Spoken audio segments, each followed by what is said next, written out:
Hi, this is Phil, and I'm here to tell you all about the Capes and Lunatics Patreon. Get early access to all of our interviews, including the monthly Chichester chats with writer and comic book legend DG Chichester, new episodes of classic Capes and Lunatics shows, including The Quantum Zone, This, That, or the Third, and many, many more specials, all completely uncensored. Access starts for $3 a month, full video when you pledge $5 a month. Check out the link in our show notes or go to patreon.com/CapesandLunatics. Hope to see you there. Look up in the sky. It's a bird. It's a plane. No, it's a giant mullet. That's right, everyone. How lucky are you? This month you got 3 episodes of Electric Mullet. Thank you, calendar.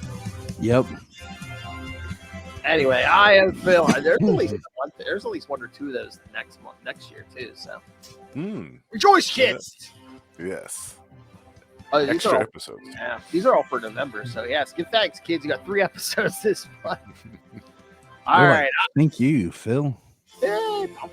Anyway, I am Phil. Joining me, as always, Mr. Superman himself, Mr. Tyler Patrick.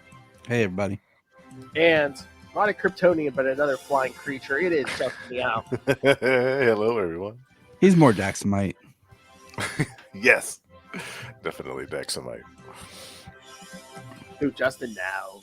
He's more like Alan Scott. What is his weakness? Oh yeah, well, that is the truth. Wow, that was. I mean, look under his name, the World of Biscuits. Oh, what, you think you're gonna move into Lilith's house? Jeez. Well, I'm not move in, but vacation. I could live next door. Oh, there's a sitcom I want to see. You and Lil next door to each other. My favorite biscuit. That'd be a good time. That's it. Well, you know what? Well, that escalated quickly. The official statement from the Mexican authorities. That escalated quickly. All right. Anyway, before we got to this of course, this time we're going to wrap up all these World of miniseries with World of Metropolis. But before we get there, I wanted to just briefly mention how much of a good time Luca and I had Saturday night when we went down to Heinz Hall to see the Pittsburgh Symphony Orchestra perform Superman. I know. Phil sent me that, and I was like, "Oh man, so we already cool. bought." I already had like plans and tickets to go see like a live action version of The Legend of Sleepy Hollow, where they actually had, and it was cool. Like it was a Halloween night thing. So I was like, man, Phil, it had to be the same weekend.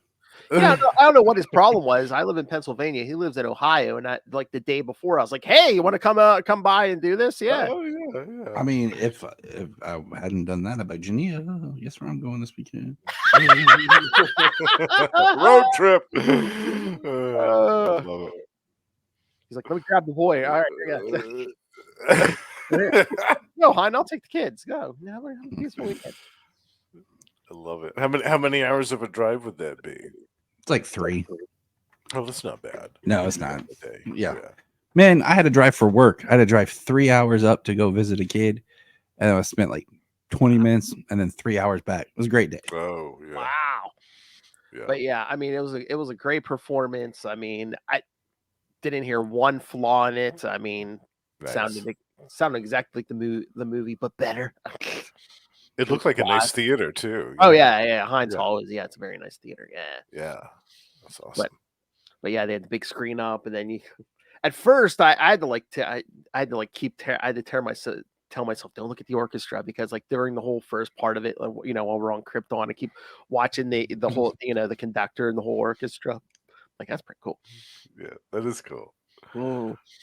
But you could tell people who've seen this movie. I mean, of course, it's as old as I am, but people have seen this movie because when you get to a big scene and like the big music coming out, so people like sitting up in their seats. Oh yeah, they're getting ready. Oh, I know it's coming. Like that helicopter's dangling off the building. Everyone's sitting up. Oh, I know it's coming.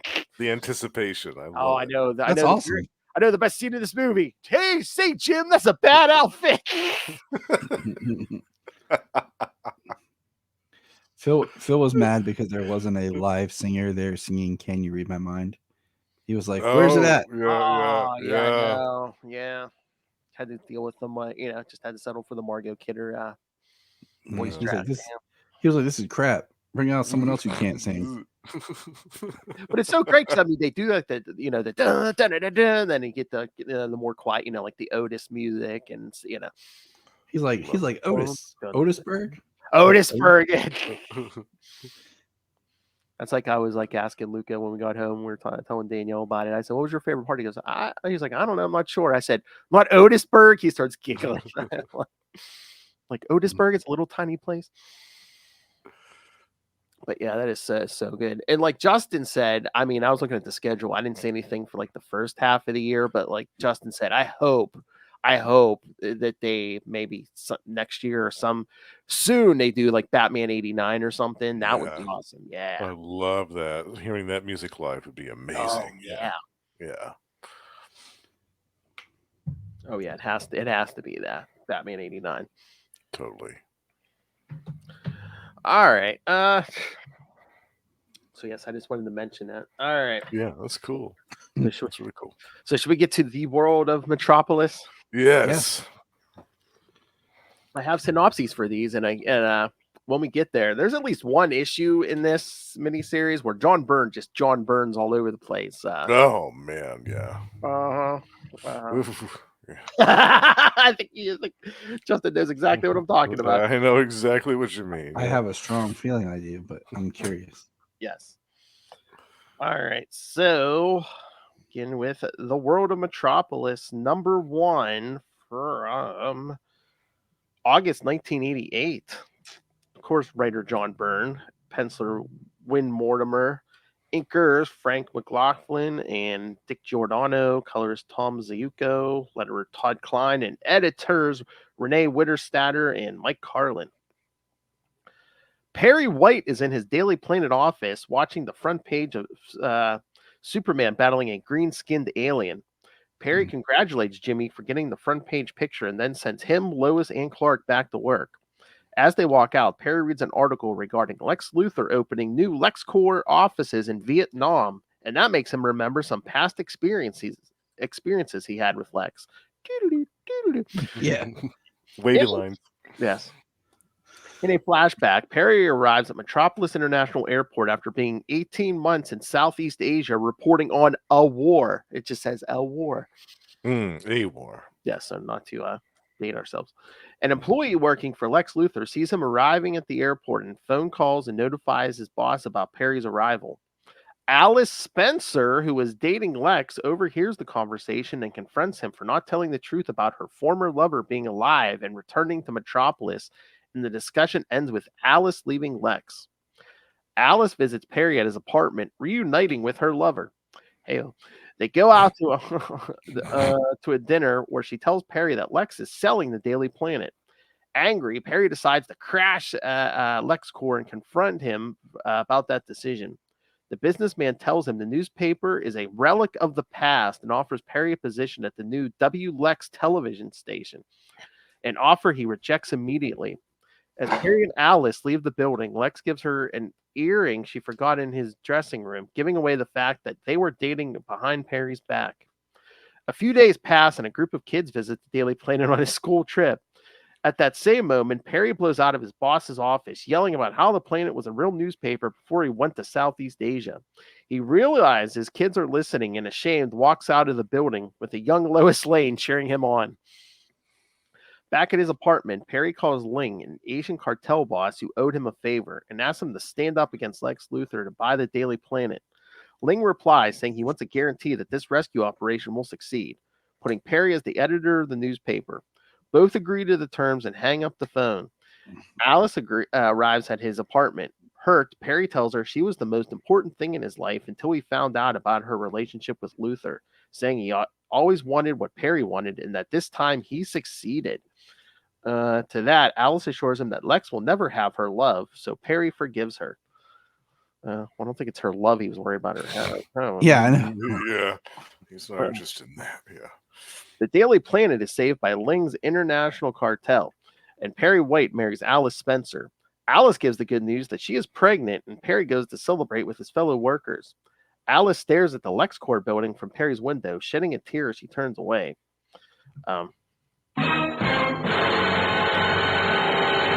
Notice she doesn't tell Perry it's his kid. Yeah. Oh, we'll Hey, get to that. We'll get to that next year, kids. Hey, I'm pregnant. Sweet.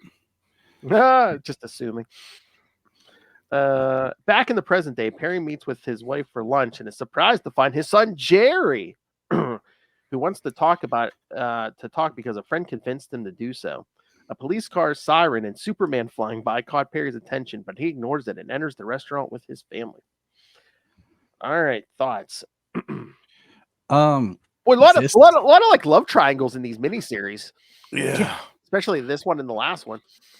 I will say that this one is a better story. Like this whole World of Metropolis is flat out. Yeah, it's more like one and done. Yeah. This is kind of what we were thinking that we were going to get.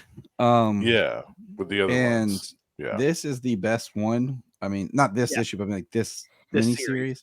Yeah. Out of the three, yeah, definitely. I think it's interesting that the Silver Age, you have Clark and Lex kind of as these, I don't want to say equals, but growing up together, same generation,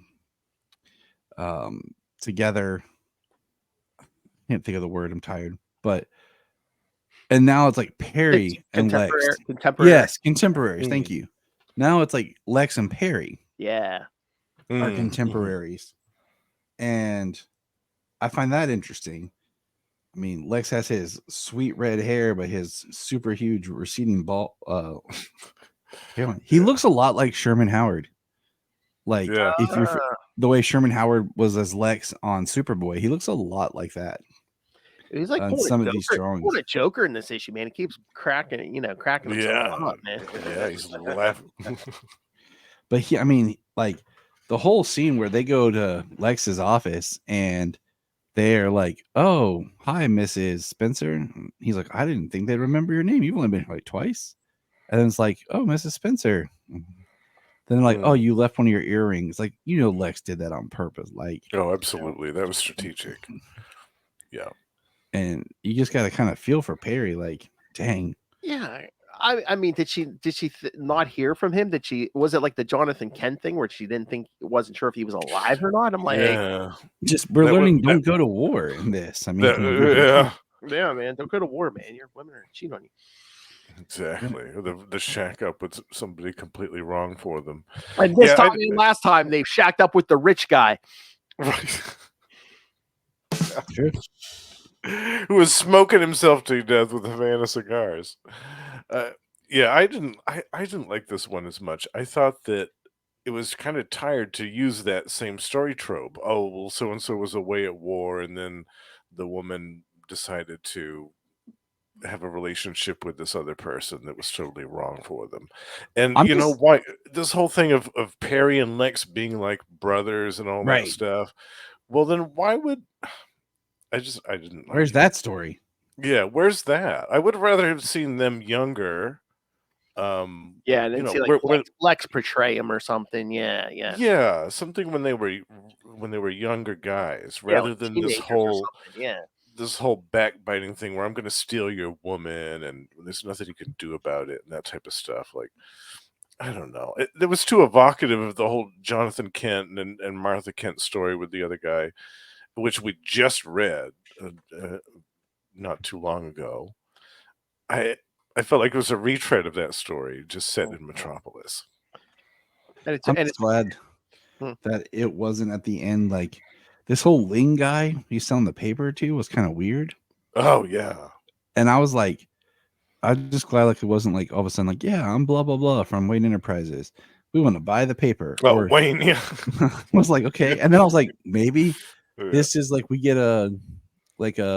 but it's so weird though. Mr. Queen, buys it or something, like I was like, I'm glad it wasn't one of them, but it's so weird because it's like as a plot device because it's like Perry always wants to take down the corrupt guys, right? But it's meanwhile he's like, oh, I know where your skeletons are buried. I know, you're legitimate now, but I know the illegitimate means you may, hope to get where you're at, and I'll keep my mouth shut if you buy the paper or something. It seems odd to me. It's like I mean that's more interesting. if they would have done that kind of thing and made it more about how Perry was in love with the paper more than his wife, and like you start to see the That seeds was his of real obsession. yeah, and you see more of the seeds of him pulling away from Alice, but she marries him anyways. Then just another story of how evil, corrupt, and manipulative Lex is. Right. We already know all this. Exactly. Yeah. Are you reading current Superman at all, Phil? Yes. So it's just kind of interesting the Oh, relationship with Lex and Perry and how that's kind of coming back around. With like, I haven't read the newest issue yet. But just 850 or the number 7, 850, whatever. Yeah. Are they revisiting that concept of Perry and Lex being old friends in the past? Well, they're revisiting kind of with this concept where Lex, it was kind of the idea is like Lex was kind of doing some heroic stuff in the background. And these stories about Lex was coming out, but Perry buried them and wouldn't publish any of it. And it was like early Lex when he first got to Metropolis and he was really young. Okay. And now it's kind of coming up as Lois is the editor-in-chief and Perry's running for mayor. So it's kind of interesting, just this history of Perry and Lex. But that is interesting. Yeah. Well, I saw someone saying somewhere, Tyler, you can confirm. I don't know if it's an intentional callback or not, but did Perry run for mayor like on the old radio show in the 40s? I saw someone saying, I don't know if it's an intentional callback or not. And I'm like, oh, okay. Maybe, but I mean, it's also just makes sense. It's 80 some years. Yeah, stuff will repeat itself. Yeah, that's bound to happen. But I don't know. I like the issue, but I'm like, just some of the. Yeah, again, it's like the same tropes we had last time. Some of them, yeah. And it's, I don't know, just like Lex sleeping with everyone's mom and everyone's like wife, like because he has money. And it gets creepier. It gets creepier. Yeah. So I'm just like, okay. I know, because I before I ever read this, like I read like the regular Superman book, and like I found out, spoilers, Alice, was sleeping with Lex and had his, Jerry is Lex's kid and stuff, and that's like Tyler said, I always thought it was because maybe Perry was editor just like early on, where he paid more attention to the paper than his wife, but no, he was overseas, And it made it like he was overseas for Lex, Yeah, because it's Lex's paper at this point, right? Let's draw a biblical parable here. I'm making money for you, Lex, and then you're gonna steal my woman. It's kind of like how King Solomon or David, David saw Bathsheba and was like, "Hey, that guy, her husband's in my army. I'm gonna send him off to die in war." Like, I kind of feel like that's kind of Lex here. Like, hey, I want that woman, but she's dating Perry. Send Perry overseas undercover. Enough of your biblical references. Let's get back to this character whose father sent him to Earth to save humanity. Interesting. Or he sent him in a basket. Yeah. Space basket. A hyperspace basket.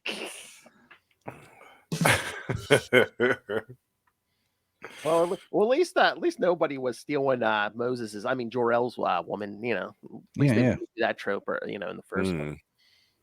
That's true. It almost seems like it's like, oh, I got to create some controversy for these characters since we're doing like the secret, and it's like some drama. Yeah, it's like this outrage. Everyone didn't have a happy past. It was the 80s. Oh my God, how depressing was that in 1988? And Lex is basically telling Perry, "Oh, print is dead. Newspapers are dead." Well, it's just like in Ghostbusters. Just like in Ghostbusters, Egon's like, "Print is dead." Yes, sir, it's true. This man has no dick. Oh, that's my favorite line, dude. That's my favorite line. I still laugh at. We went and saw Ghostbusters in the theater thing here with the kids, and that line still makes me laugh. And Solomon now knows what that means. So he laughs a lot more too. Like I'm like, yeah. All right. I got a funny story to tell you later, Phil, off mic. Oh my, it must be funny. All right, we're ready for some creepy number 2? Yeah. Oh yeah, this one's the creepy one, isn't it? Yeah. Yep. It isn't until you realize something, and then you're like, oh wow, God, yeah, this is that just happened. Yeah, there's a few things in this. I mean, it's John Byrne and his John Byrne-iest. And I just it's very hard to like, oh, there's Lois with red hair. Yeah, this Auburn kind of whatever it is. Yeah, it's so strange, isn't it? Mm-hmm. I like how every issue starts with like a contemporary thing that's happening. Then we have to do something like, hey, you remember this? Remember when this happened? Wavy lines, wavy lines. Yeah. All right. World of Metropolis, number 2, September 1988. How I Spent My Summer Vacation. Writer John, same team, except this time Dick Giordano is joined on inks by Sal Trapani. Everyone else is the same. Lois Lane runs to rescue Wanda, a dog trapped in a fire in Lucy Lane's apartment. She manages to escape through the window with the help of the fireman and Superman.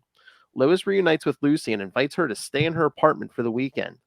Both remember their childhood while they eat pizza and watch a movie. And Lois reminds Lucy of the time she forced her to go to the Daily Planet to get a job. In a flashback, Lois Lane encountered Perry White and tells him about the day they met on a school trip to the Daily Planet. Pretending to be 19, she tries to convince Perry to allow her to work as a reporter, and Lucy interrupts and gives away that she is only 15. Perry brushes the two girls off and tells Lois to come back in 10 years. As they leave, two reporters pass by talking about Lex Luthor being out of reach for any reporter to get the scoop on his schemes. That night, Lois decides to sneak out of her house and sneak in at LexCorp to get some evidence and impress Perry White. She gets inside Lex's office and steals some random papers she found on his desk, but is chased and captured by his personnel. The security staff strips Lois in search of any hidden pockets where she could have kept any of Luthor's documents, but they find nothing, and Luthor kicks her off. Lex was intrigued by this little girl and says he'd like to meet her again in 10 years. Ugh. At least he didn't say. At least he didn't say like in 3 years. Yeah, that's like you know, hinting at like right when she turns 18, she's legal. Like, Yeah. Is that supposed to be a weird like comparison where both Perry and Lex said come back in 10 years? Yeah, I mean it's you know, it's looking Perry's thinking 10 years when you're older, you have experience, you know, you've lived some and you've probably graduated college, you've done this thing. Yeah. Come back and we'll talk a job. Lex, other stuff. Mm-hmm. Yes. All right. It gets even creepier. Yes, he'd like to meet her again in 10 years, but he'll content himself with the recorded videotape of the security staff stripping her clothes. Burn. Outside, Lois takes a piece of paper she stuffed in her mouth. The girl goes back to her house and finds Lucy watching a movie and eating pizza. Back in the present day, Lois says she didn't know what was on that piece of paper, but it was something that impressed Perry White and convinced him that she was the kind of reporter he wanted working for him. So they strip searched. They thought to strip search her and look for hidden pockets, but they didn't think to look in her mouth. Yeah, it's not. I'm not touching it. Well, that's what Lex said for now. Well, what about the part where it's didn't they spank her too or something? He spanks her right before that. Yeah. This woman in a purple dress hands him like a switch or something. So that's what I'm saying. It's like he had her strip search, which he's gonna watch the videotape. He tells her to come back in 10 years, and he like canes her. Yeah, that's what I'm saying. There's all kinds of creep in this, I know we're trying to paint Lex as completely evil, but dirty old man. Dirty. He could have just foreclosed on her family's house or something, Right. Something. Yeah, he could have gotten like her dad fired from his job by buying the company, and but the guy General Lane dishonorably discharged or something. Yeah, something. Oh well, yeah. But my question is, Phil, is he General Lane yet? Oh, is he still Dr. Lane? Well, they are on an army base, so he's something. Yeah, even if he's not. Okay. Because he was Dr. Sam Lane, and then he became General Sam. Yeah, Lane. but I'm thinking he's probably at least some kind of officer. Let's go find out. But yeah, like I thought this was even creepy before he got to the part that like, oh yeah, come back in 10 years. Because I'm thinking, wait a minute, she's 15. He's getting kind of pervy here. I'm like, wasn't it like hinted at Man of Steel that they kind of dated for a while? I'm just like, again, remember when we talked Alpha Flight, Justin? Byrne does this. Yeah. guys meet Remember these women before they have a relationship when they're like teenage girls, like Mac and Heather? yes, in Alpha Flight, and he even Yes. did that in Fantastic Four, where like Reed Reed was in and Sue. college, and he met Yeah. Sue when she was like 12 or 13 or something. Yeah. Yeah. Okay. Burnett has to think about So General Sam Lane appeared after Crisis on Infinite Earths. First appearance was The Adventures of Superman 424, January of 87. Yeah, we covered that. So that's when he first appears as General Lane. Yes. Oh, okay. And we do mention even in this issue that Sam was hoping his firstborn was a son, which Oh, right. Yeah.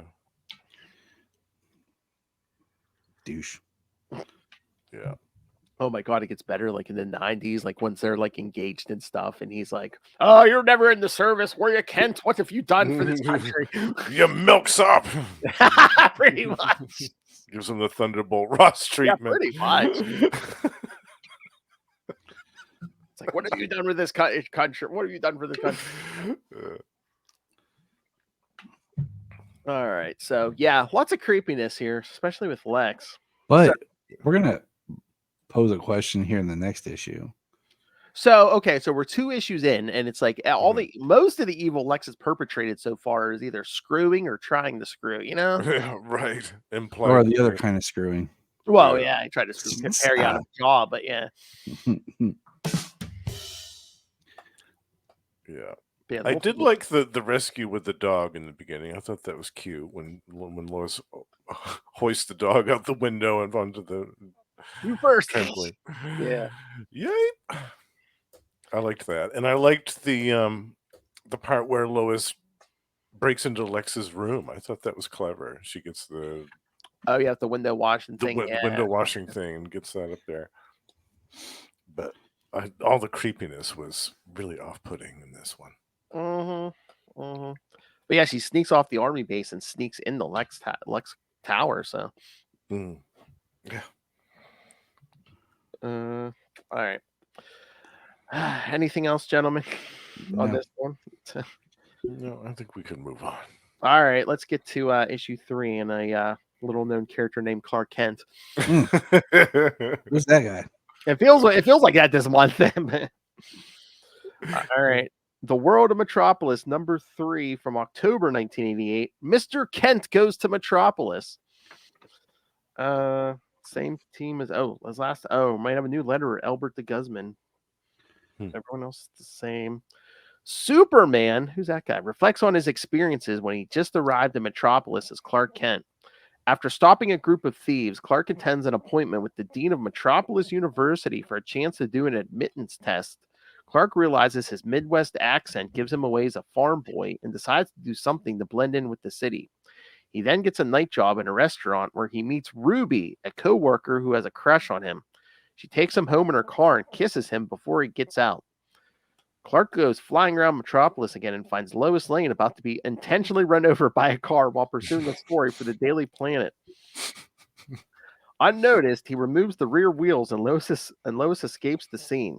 Clark here heard Lois mention she worked for the Daily Planet, and that gives him the idea to get a career as a reporter. After that little altercation, Clark arrives late at the Metropolis U to for the admittance test. Having only 2 hours to complete a 4-hour-long test, he uses his super speed and heat vision powers to make it on time, impressing the dean by his speed and correct answers as a result. 2 years pass, and Clark develops a closer but brief relationship with Ruby, and they part ways when he resigns from the restaurant's night job to become a reporter. Back in the present day, Superman reflects on the effect she had on him, and he admits she is responsible for turning him into a city dweller. He decides to surprise and visit Ruby as Clark Kent at her house where she lives with her husband and 2 kids. Aww. All right. So, thoughts? Okay, first thought. Does this work with the timeline events that Byrne presented in Man of Steel? I mean, I guess I know I think he's trying to fill in the blanks, but yeah, wasn't he just like arrived in Metropolis when he catches the space plane? Or yeah, like this. Okay, so at the start of this, we can say that Clark is 18 years old. Yeah, because he just graduated, right? And he's going to go into, I guess, a 2-year program for college. accelerated learning. Then I'm like, then what does he do? Does he go somewhere, then comes back, comes back to Metropolis after a while? Because that was kind of the thing in Man of Steel, was about him traveling the world and stuff like that.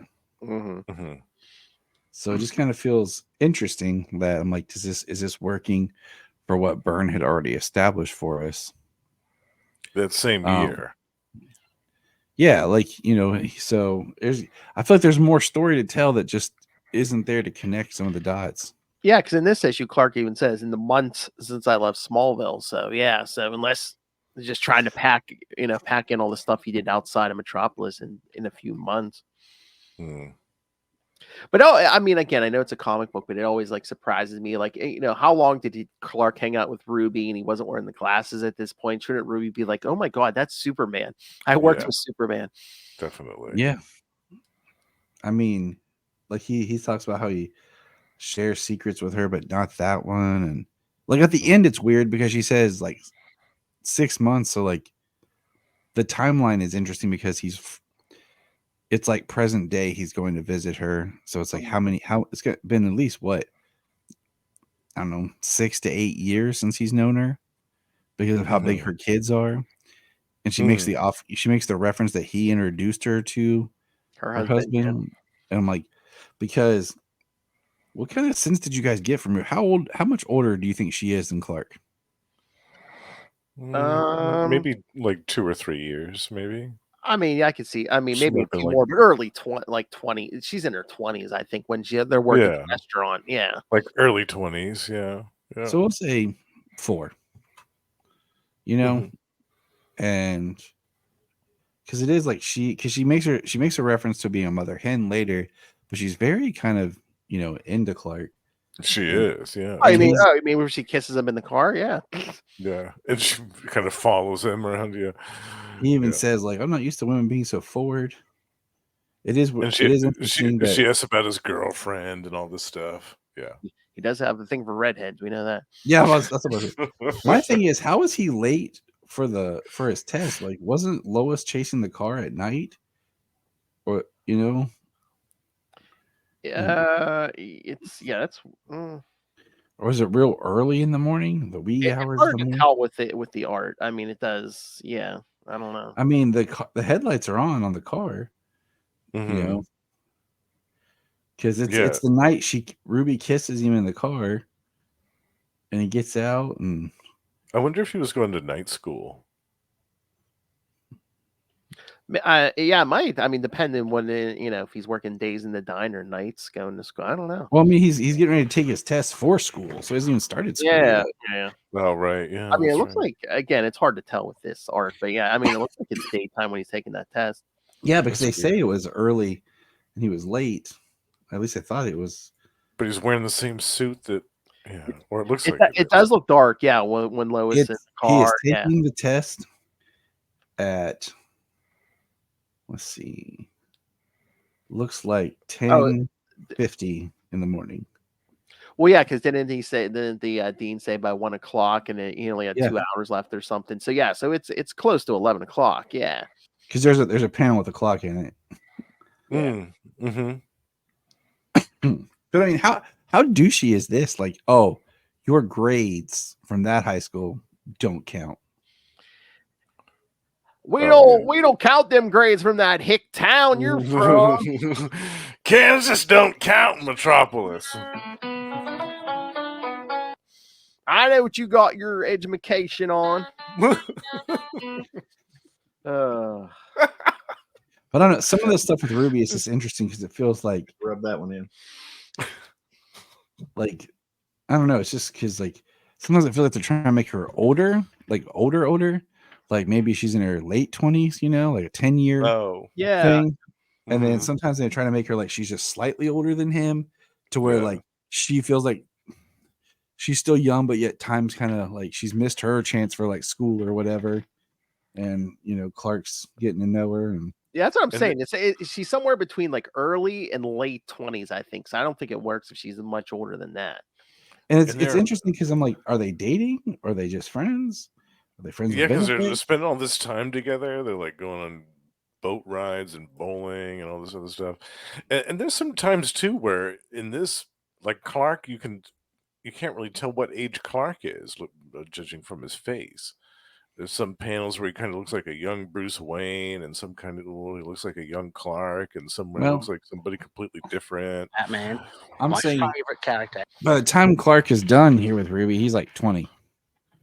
Because Mhm. if he's roughly 18, starting college, we'll say, and they 2 spent years six at the six college, months together. Yeah. they I spent mean, the 2 years together, but he was in school. Now he's done. So I mean, I don't know. Is he just too focused on his studies or other things? Because I'm just like, I don't know. She doesn't seem like a bad person. Why wasn't right.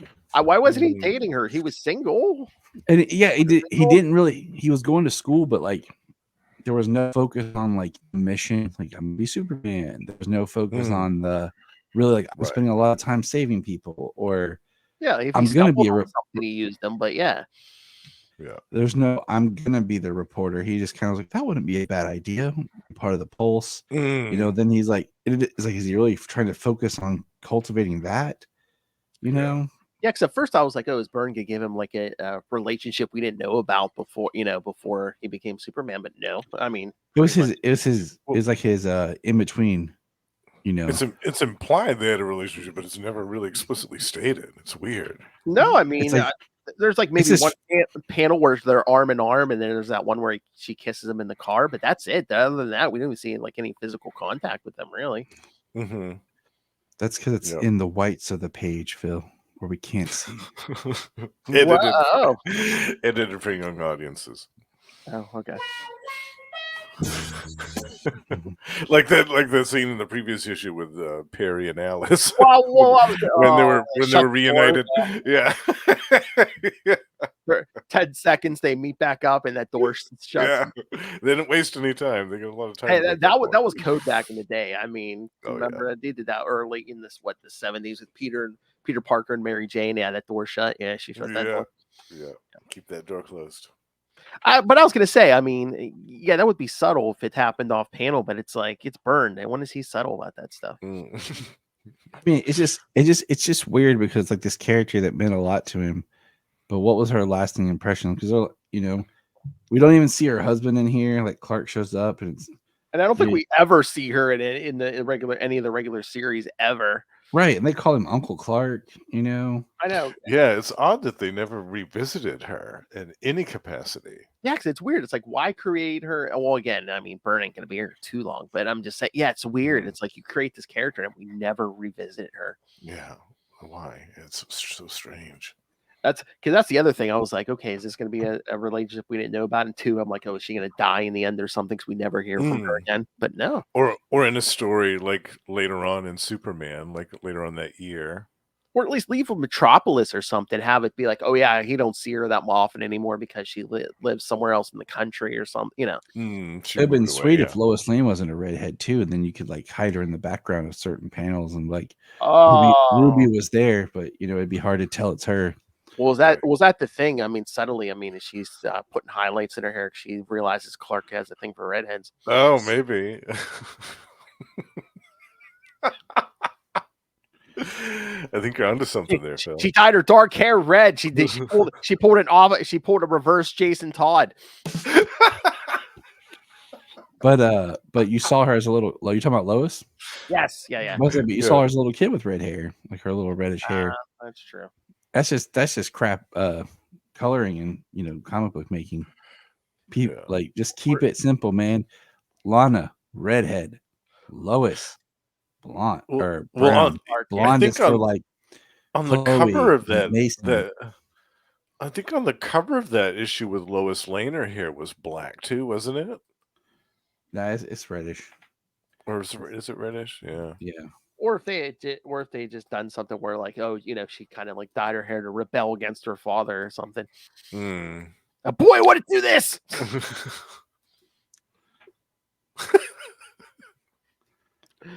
All right. Anything else in this one?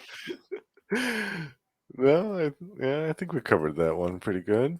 I actually like that one. I thought that was a good little story. I was surprised they never revisited Ruby. That's all. It's my favorite. Wasted opportunity. It's my favorite out of all of them, just because it's not someone getting screwed. Right. Whoa! Yeah.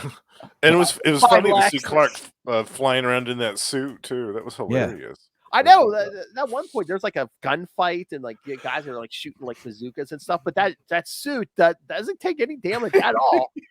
It's that aura, man. It just but it has to be tight against the body. I don't think like the shirt everything might be tight. everything That jacket's gonna take you. Everything's tight against Superman's body. Whoa! Well, Ruby was hoping. This is before he started wearing the big suits, to hide his costume and cape. Yes, yeah. All right, that was always my favorite. Like, I could always buy he's got a suit under his clothes, but then I was like, wait, the boots don't work, the cape doesn't work. I'm like, everything else, I can take the shirt, and pants under his clothes, but that's why they were like, oh, we're gonna make it nanotech. Boom, solved. Kryptonian tech. Yes. Or in this era, like when he becomes Superman, he shoves his suit and tie in the little. I guess there's a little pocket in his cape. He shoves his prison purse. Whoa! Who are? That's it. How dare you talk like that? Who are you, Lil? It's in his prison purse. All right. Well, speaking of redhead, should we get the issue 4? Yeah. Yes. All right. It's definitely a different. It's a redhead, but it's like that strawberry, carrot. It's one of that carrot, like redhead ginger. Yeah. Compared to every other background woman who's like dyed red. Carrot Top Olsen. Yeah, because Jimmy's got the actual freckles and everything. Yep. So he's legit. Oh yeah. He's Jimmy here. Yeah, okay. That's right. No one touch Jimmy.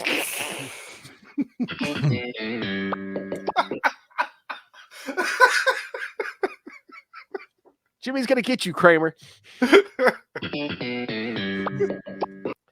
All right. The World of Metropolis, number 4 from November 1988. Friends in Need. Same team here. Having gone undercover to expose a drug dealer named Fat Eddie Cortez, Jimmy Olsen discovers that he is not as adept at infiltration as he would like to believe. Fat Eddie learns the truth about Jimmy and chains him inside the lower compartments of a derelict ship, which he then scuttles, causing Jimmy to remark in his inner monologue, looks like Fat Eddie was able to kill 2 birds with 1 stone. Failing to extricate himself, Jimmy is forced to use his signal watch to call Superman for help. Superman arrives just in time to prevent Jimmy from drowning. When Superman demands to know why Jimmy was the only one on board the old tramp steamer, Jimmy tells of his experience with Eddie, causing Superman to chastise Jimmy for such a foolhardy attempt at a scoop. In a flashback, one of Jimmy's attempts to earn Fat Eddie's trust was to participate. Well, we get flashbacks and then we flashback further. One of Jimmy's attempts to earn Fat Eddie's trust was to participate in a drug smuggling operation where a foreign flagged freighter threw boxes of drugs into Metropolis Harbor without actually entering its waters. Jimmy and the others then collected the drugs on a speedboat, causing Superman to remark that if the Harbor Patrol knew of this, Jimmy would have been in a mess not even Perry White could have gotten you out of. Superman then flies off into the sunrise. Oh, the movie's over. All right. The experience causes Jimmy to reflect upon his own life. All right, flashing back further, and figured since he was saved by Superman, the readers deserve to know the events that led him to invent the famous wristwatch. Nope. While still a copy boy at the Daily Planet, Jimmy was a teenager living with his mother, who was attempting to discourage her son from pursuing a career in journalism. Jimmy also was friends with Chrissy Walker, who lived next door to him and had to live with alcoholic, abusive parents. After one argument with his mom over his job at the Daily Planet, Jimmy was confined to his room. There he sees Chrissy, who had tried to escape the misery of her home by ingesting an entire bottle of aspirin. But this had backfired, and she had come to his house seeking aid. Jimmy reports this to Mrs. Olsen, who freaks out and runs outdoors, thinking there might be a patrol car in the neighborhood. Realizing that his mother will probably be unable to summon help and is probably too frazzled to be of much help herself, Jimmy's quick wits enabled him to cobble together an ultrasonic signaling device out of spare parts. Jimmy then realizes that even if this does attract Superman, he may consider it a trap set for him by villains. However, Jimmy realizes that he must try for some hope is better than none. Clark Kent, who is at the Daily Planet, hears this and flies off towards the signal. Jimmy's speculation was correct that Superman realizes someone is in danger and thinks to himself, maybe we may consider Superman too hard on himself, but for him, even one life lost is too many, and finds the signal at the Olsen residence. Superman grabs Chrissy and gets her to a hospital, to which the doctors warn that another minute and she would have been a dead woman. Superman praises Jimmy for his ingenuity and suggests that he should fashion his device into a wristwatch so that he would always be able to call upon him for aid should another emergency arise. Jimmy later reveals Chrissy's parents were jailed for their negligence and she was sent to live with more stable, distant relatives. The story ends with Jimmy dressed in his signature bow tie and blazer, meeting up with a date for a date with Chrissy, now a full-grown woman. Jimmy ends the narration by saying his anticlimactic ending is realistic.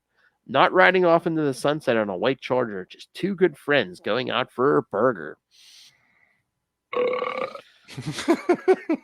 All right. So once again, I don't think we ever see Chrissy again after this. So it's like, hey, I'm dating Chrissy, but we never see her again either. Secret women of the past, man. Yeah. That seems to be the theme of John Byrne's thing here. It's like, mystery women of the past, because it's like World of Krypton. Was it Segel didn't realize, that old woman like couple hundred years, or 1,000 years was the the one he knew in the past, and then we got the whole Martha Kent was married to someone else, and out here it's like the whole thing with Alice and Lois, and just and then the whole thing on Apocalypse with Grace, and he doesn't remember. Oh, Justin's favorite plot point where he's right up. Oh, there. I love Justin's plot point. Oh yeah, I want to write a story about it. But I love all these forgotten romances. Yeah. It's like they're all in a pocket universe is going to explode in the upcoming like crisis. Boom, Grace, Ruby, Chrissy. They all come out like lovers of the past. I mean, if Byrne treated these women any more shoddily, this would be a Frank Miller story. Oh no. But I also love it. You think it's funny that Chrissy like OD'd on a whole bottle of pills, but she still had the strength to like crawl in Jimmy Olsen's window. I mean, yes, it's intense. I'm about to pass out. Let me climb in this window. Okay, that was all adrenaline. She was going to see James. Adrenaline. And it wasn't even in the synopsis, but it's like Jimmy's mom calls 911. They put her on hold. Yeah, they put her on hold. 911 and then from my town. And Jimmy smashes the receiver down with so much force that he breaks the phone. Yes. I was impressed with that. I was like, look at you, Jimmy Olsen, hulking out over here. Wow. I don't know if you guys know how much women just swoon for guys named James. Oh. So I've heard. Yeah, but if it was James Cole trapped in that shit, man, he just would have lifted the thing. He shrugged that off. He would have grabbed it with one arm and swam it to shore, man. You guys ever seen Tenacious D and the Pick of Destiny? Yes. Remember the push-ups they did at the end? Oh, there's James.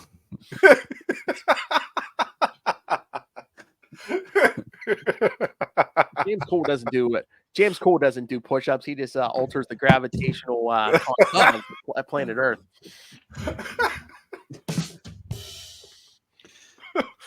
Oh God! Hello, Russell. Hi, Russell. The other half of Gamma Charge. Hello, yes. Russell. O-ring, of course. Is that what you call your new wedding ring, Russell?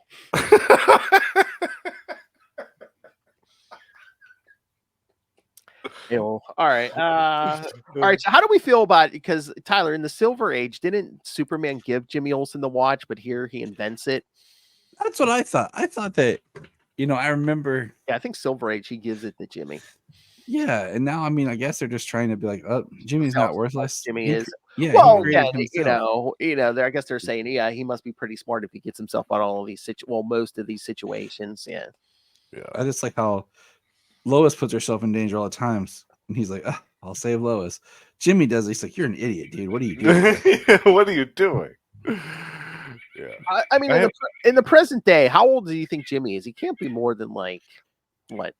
He's probably somewhere between 18 and 21, right? He can't be much older than that. I mean, yeah.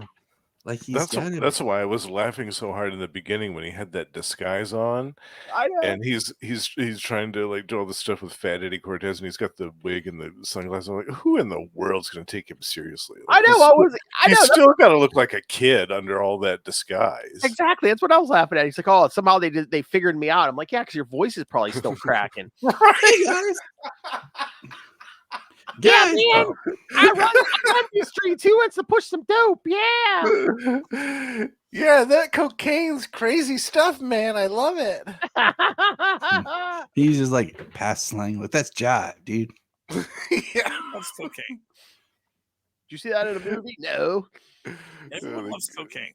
Yeah, I laughed at that. I was like, who's going to believe that disguise, Jimmy Olsen? That's crazy.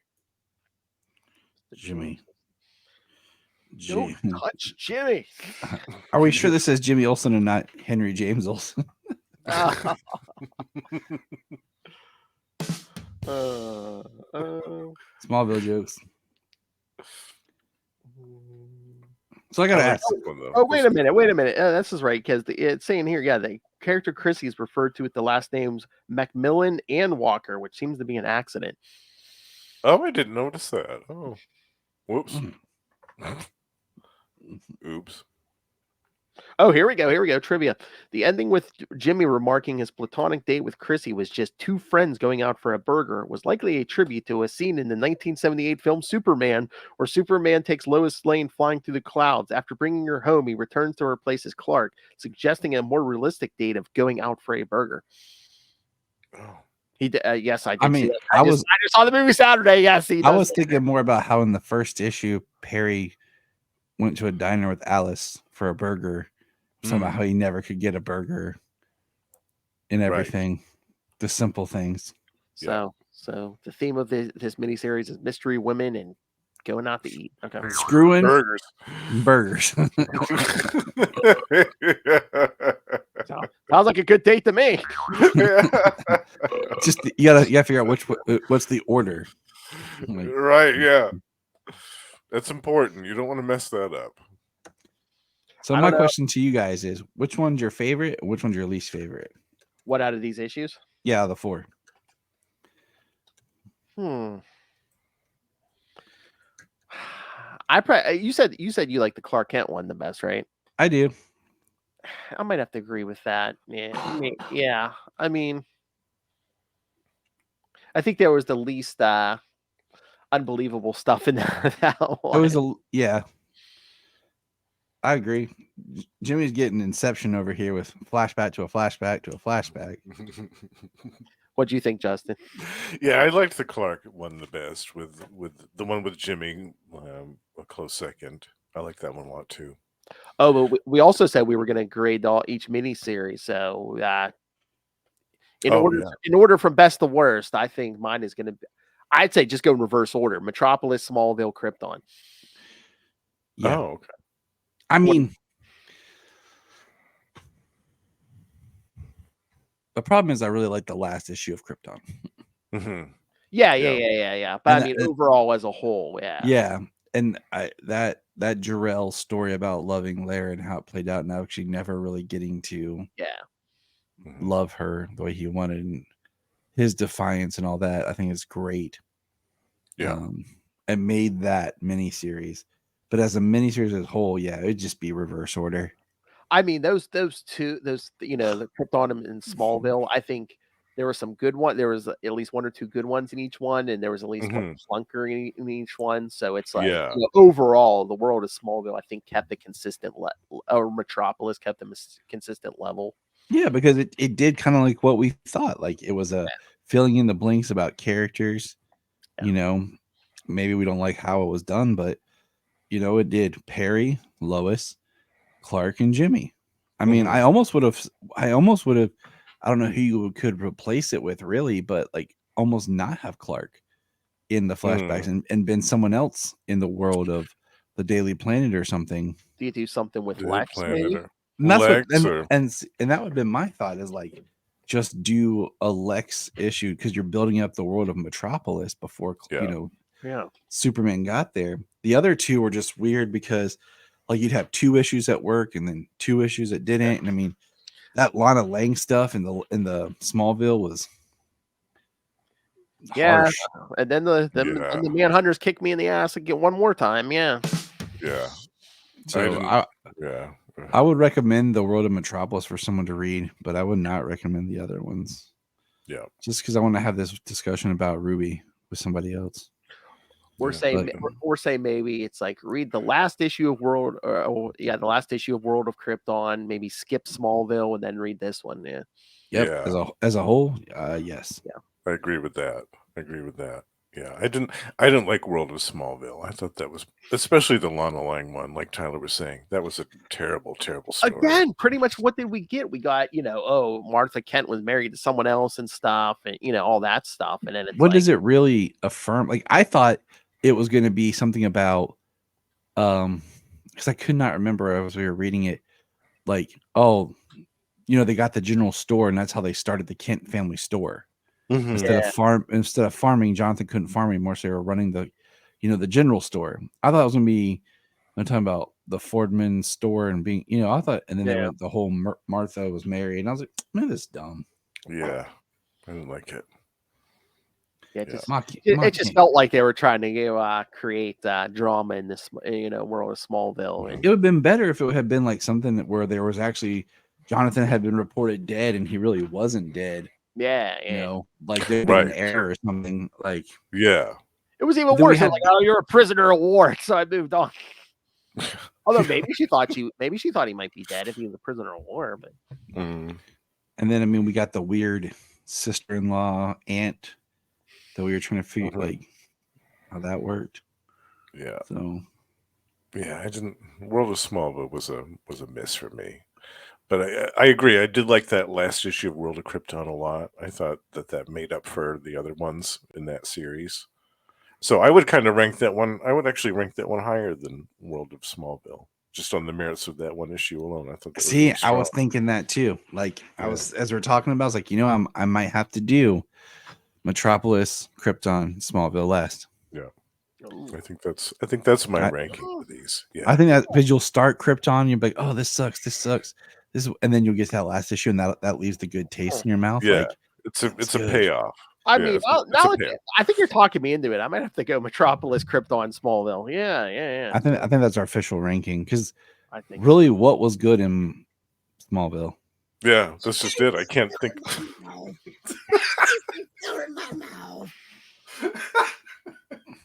Yeah, I can't think of anything redeeming from World of Smallville. I feel that everything within those 4 issues could have been condensed within just some backups, like I was saying in the other episode. They pretty much it's like they wanted to create drama with the Kents, and then pretty much anything we got with Clark. I mean, we already saw in Man of Steel, and then it's like, and then it seemed like that last issue was just like, oh yeah, we're gonna tie some stuff into Millennium. Yeah. Right, and how can we stomp on Lana Lang some more? Yeah, I'm surprised that the cover of 4 didn't say, "Oh, Millennium crossover" or something. Me too. It felt like it. It felt like it. True. Or Millennium prologue, or Word. Yeah. Yeah, I like this World of Metropolis though. I thought it was good, and this these World of miniseries went on for a year, right? Because there's 12 issues total. So this was like the end of the year of this stuff. I think so. I feel like this was a good kind of payoff for the other ones. I kind of have this at the end.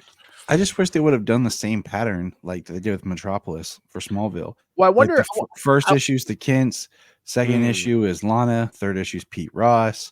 4 different stories. Yeah. And then fourth issue would be Clark, in Smallville, like some story about him with his power as a kid.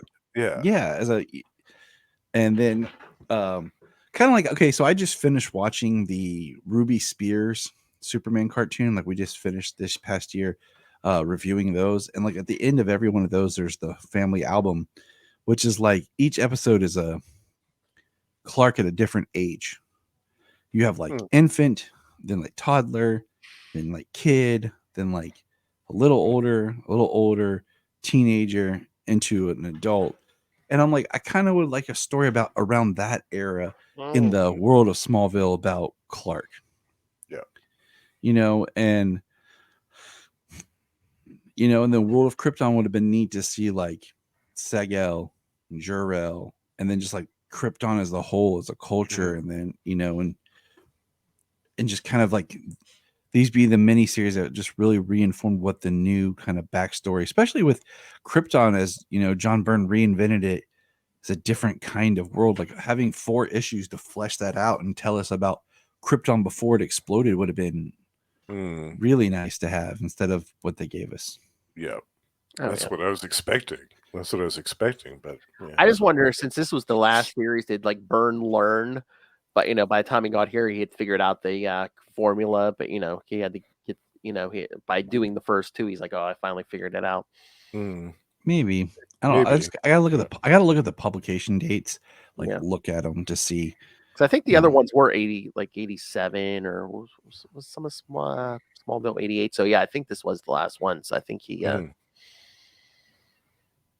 or was he just doing too much, because he was doing these and then he was doing at least 2 monthly Superman books. So yeah, that's a lot every month.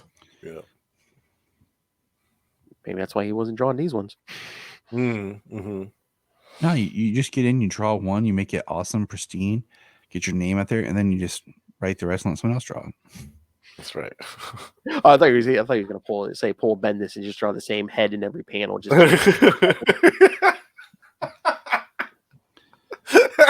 you know how they did like animation, like old Hanna-Barbera animation. Yeah, they would like leave everything, but then just like make a cell for like the head to turn. Yeah, like the old 60s Marvel cartoons. Like they would literally take it from the comic page. They might just have like the arm move or something. If Captain America's throwing the shield, you might just see this arm move. Yeah, the old Spider-Man one. The rest of the image is like static. Yeah, that's what they did. The Bendis maneuver. Bendis. All right. Anything else on these? No, I'm actually glad that we read these, because I hadn't read these for all these years, and I was always keen to read them. But I'm actually glad that we did. I liked World of Metropolis. Those were decent little reads. Yeah, I'm enjoying our straight read through from this era on. Yes, it's fun. Yeah. All right, so kids. Again, you got 3 episodes this month. This will be the last of this month. So yes, next 2 weeks we'll get more Nightwing news. Next week will be our new issues review, and then when we come back in December, first week we'll cover Action Comics 590, Adventures of Superman 429 and 430, and Superman number 7, which I believe is Rampage. Ooh, nice. Love that one. And then, love it or hate it, you all probably know it. We're going to week 2. We're going to cover Future Shock from Legion of Superheroes 37 and 38 to Action Comics 591 and Superman number 8. So, again, cleaning up Byrne's mess. Oh man, how is there not a Superboy? What? They took care of that pretty quickly, though, didn't they? Oh yeah. Yeah. As I said, poor Legion of Superheroes, they always get hit the hardest. They're after. Oh man, all the time. Yeah. I think what's interesting is my friend Anthony has been on his podcast Digging for Kryptonite. He went through and covered each Crisis event, and one of the comments he's made, and I agree with, is ever since Crisis on Infinite Earths, they've never really been able to figure things out. There's always these like threads, or like they're always like, we're going to reboot and clean up and all this, but then there's always something that they're like, we can't get rid of this, or we have to go back to this. There's never that full chance of like, we're going to, so it's interesting. And it's almost like their attempts to try to do that only make things more convoluted, as we saw like in Infinite Crisis and Final Crisis. Like that just makes things infinitely more convoluted. The best, not so Final Crisis, yeah.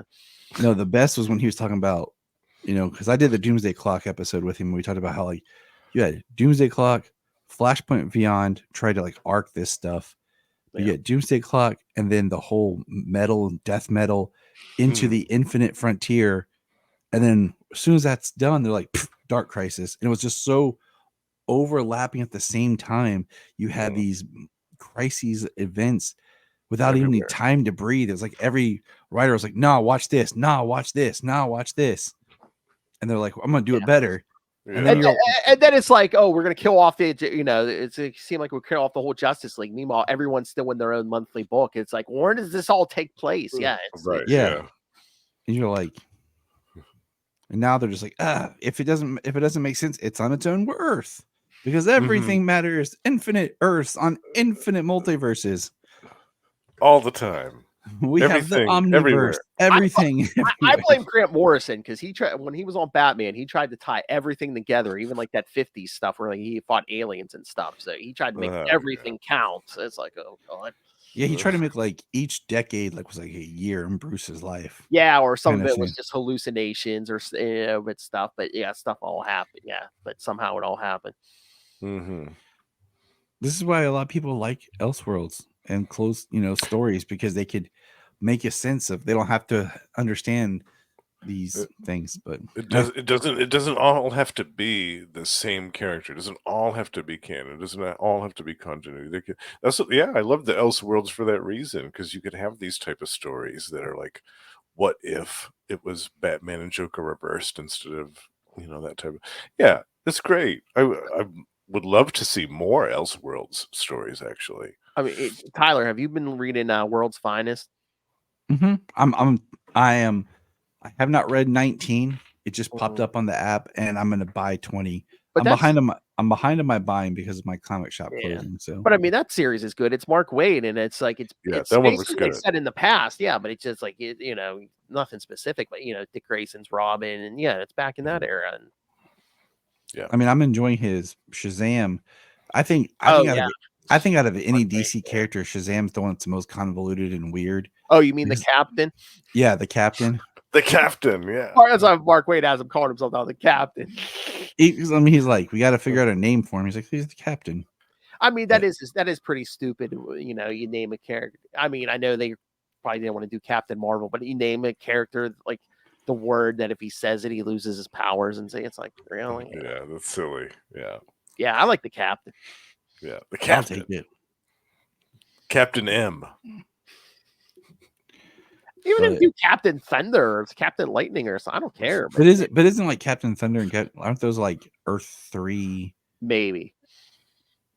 I can't remember because there was some other, but he's so convoluted, like his history of just how magic works and what is his magic. And I had a whole like spiel about the whole concept of sharing the lightning, like when it comes to saying Shazam, even though you're pulling from different gods, how does that work? Like if I have the power, okay, and then I share it with Phil, is it now one power divided in two? But if like I took the power back from him, would I be, more powerful? Or is it like a limitless power? Yeah. Or or exactly, and then they try to address that in a comic in the Mary Marvel recent where she was the only one to have powers, and she was talking about how she was faster and all this because she wasn't sharing the power. So it just interesting. It gets trippy. I mean, that is a good weakness where it's like, you can share the power, but if you do, you're going to be a little weaker. You're going to be a little slower. Yeah. I like that. Yeah. So I feel like I had a whole pitch for a Shazam 3 movie focused on that kind of concept. So, but all right, fellas. All right, kids. So yes. So that's what's coming up next month for December. Yeah, it'll be our end of the year. So send us your thoughts. Email us, Capes. It'll be for December, so you even send us your Christmas list. What about November? Well, this is actually November is the world of all these three World of Krypton, and that these are actually the November episodes. So gotcha. We are recording this in October, kids. But yes, that'll be for no. I'm like, I know. It's like what? Phil's living in the future. I feel like Ray. All right. So send us your thoughts. Email us, CapesandLunatics@gmail.com, or call the voicemail 614-382-2737. That's 614-38-CAPES. And remember, you can find all things Capes and Lunatics, episodes, social media, merchandise, the Patreon. Please support the Patreon. Join the Patreon elite like Justin and Ray. Yes, join me. And Russell and Ray and Moz. You never know what you're going to get. You're going to get Lilith Hellfire, Drunken Rants, Sober Rants. Get a movie review from Mr. Tyler Patrick. Mystery Man. Yeah. You never know what you're going to get. So, yes, it's a world worth the price. So, yes. So find that and everything I mentioned at tubespace.io/CapesandLunatics Podcast Network. That's tubespace.io/CapesandLunatics Podcast Network. All right, Mr. Tyler Patrick, where can people hear you talking more Superman, more DC? You can hear me on the Krypton Report. Let's see. Yeah, I'm trying to think, how do I plug stuff when this is in the future? But yeah, just follow me on the Krypton Report. Good stuff coming along the way. On social media, yeah. Everywhere. And I mean everywhere. Yes. The expansive social media that constantly keeps growing. It's written on the side of his house at Krypton Report. I mean, yeah. All right. So the new king of podcasting since lately with the Marvel Snap, Justin. You can hear him twice a month on Electric Mullet. You hear him once a month at the end of every month on We Are the Night, the Batman podcast. When Lilith is on a break. You can hear him every week on Marvel Tales, where Justin and I talk something different Marvel every week. So what is this? This will be out in November. Yeah, you'll hear the Marvels episode. We just did. And the Hobgoblin episodes with Ghost Rider, Doctor Strange, all that. This will all be out. The Depth of Marvels. Yeah, for 50. Yeah. All kinds of good stuff. And of course, once a month, again, it's still early on, so you can catch up quickly, where me, Justin, and that hillbilly Russell cover the Energon universe, all the new Transformers stuff coming out of Image Comics. So, but that's not enough, Justin. You get more, Justin. Where else can I get you, Justin? That's right. You can also find me on Gamma Charge, the strongest Hulk podcast there is. Podcast there is. Yeah, Lilith likes to correct me on that. The strongest Marvel podcast there is, where Russell and I talk about the Hulk twice a month. And over on Predator and Prey, we are joined by the High Priest of Khonshu, Ray, and Sparky, Sausage King himself, to talk about Fox's Predator twice a month, and comic books, movies, action figures, and more. And Russell and I also can be found on Gorn, the Form of Man, the Etrigan podcast, where we talk about DC's Demon going all the way back to 1973 with the original Jack Kirby series. Nice. And last but not least, the Lost Library of Legends. By the time this episode comes out, there'll be 2 more for you to listen to. You can listen to an episode spotlighting my favorite comic book series of all time, and the little-known comic book from Marv Wolfman and Gene Colan from 1981 called Night Force. It is a deep dive. Like I said, I have heard of it. I've never read it. Scream at! I'm a sucker for a guy with a powerful rod. Giant-sized man thing. Well, that escalated quickly. Just like the World of Metropolis, kids. All right. Thank you for joining us. Again, next time we'll get back to the present day of the 80s with Superman. Yes. Sweet. It's Superman. There's cocaine powder everywhere. Oh!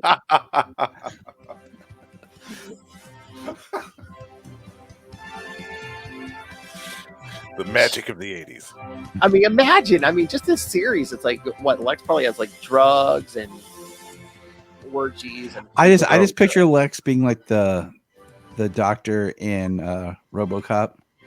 Oh yeah, before his house blows up. Totally. All right, kids, come back next time. Remember, join us for truth, justice, and the mullet way. Make mine mullet. Nice.